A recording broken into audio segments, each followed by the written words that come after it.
আমি আমার জীবনে আমি প্রথম গোখ্র সাপ, যে সাপ কামড় দিলে আপনি তাৎক্ষণিক মারা যাবেন, এই সাপের স্যুপটা আমি খেয়েছি ইন্দোনেশিয়ার একটি রেস্টুরেন্টে, একটি মফস্বল এলাকাতে।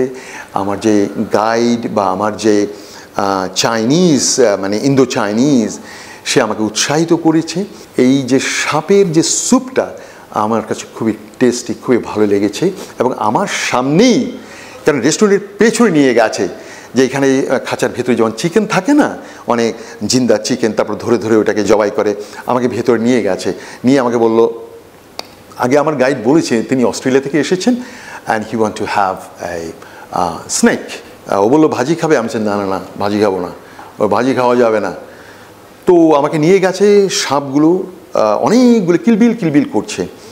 এটা অনেক বড় একটা সাপ, ও খাঁচার ভিতরে একদম ফুস করে উঠলো। আমাকে আমার পাশে যে চাইনিজ গাইড, সে বললো যে এই সাপটার অনেক বিষ, ওকে মেরে চ্যাপ্টা করে, কারণ সাপ যতক্ষণ সে সোজা মানে জীবিত থাকবে ও বাঁকা হয়ে চলে, মারা যাওয়ার পরেই সে সোজা হয়ে যায়। অর্থাৎ দুষ্ট লোক যখন মারা যায় ও সোজা লম্বা হয়ে যায়, তার আগে ওকে দেখা যায় সে মুজিব কোট পরে চলছে, কত কিছু চলছে জিন্দা অবস্থায়, কত পোশাক পরিচ্ছদ নিয়ে চলে না।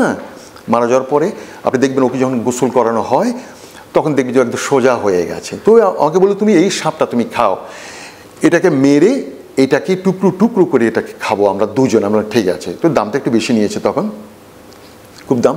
তখনকার আমলে 1995-তে সম্ভবত 50 অস্ট্রেলিয়ান ডলার।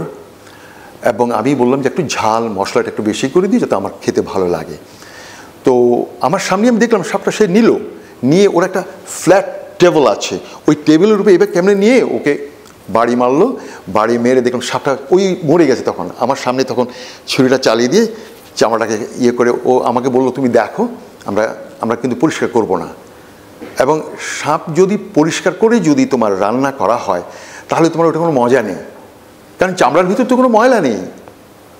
ও চামড়া তো আমার সামনেই ছিল দিল, ওর পর chop chop chop chop chop করে করলো, গরম জলের মধ্যে একদম দিল, বাস খেলাম, ভালো লাগলো। ওটা কিন্তু আমার কোনো বাজে কোনো অভিজ্ঞতা না, but I really liked it, very nice. জীবনে একবার হলেও বিষাক্ত সাপ, যে সাপ দৌড়ে আসে কামড় দেওয়ার জন্য, ওর হাড় মাংস সব পুরো খেয়ে ফেলতে হবে।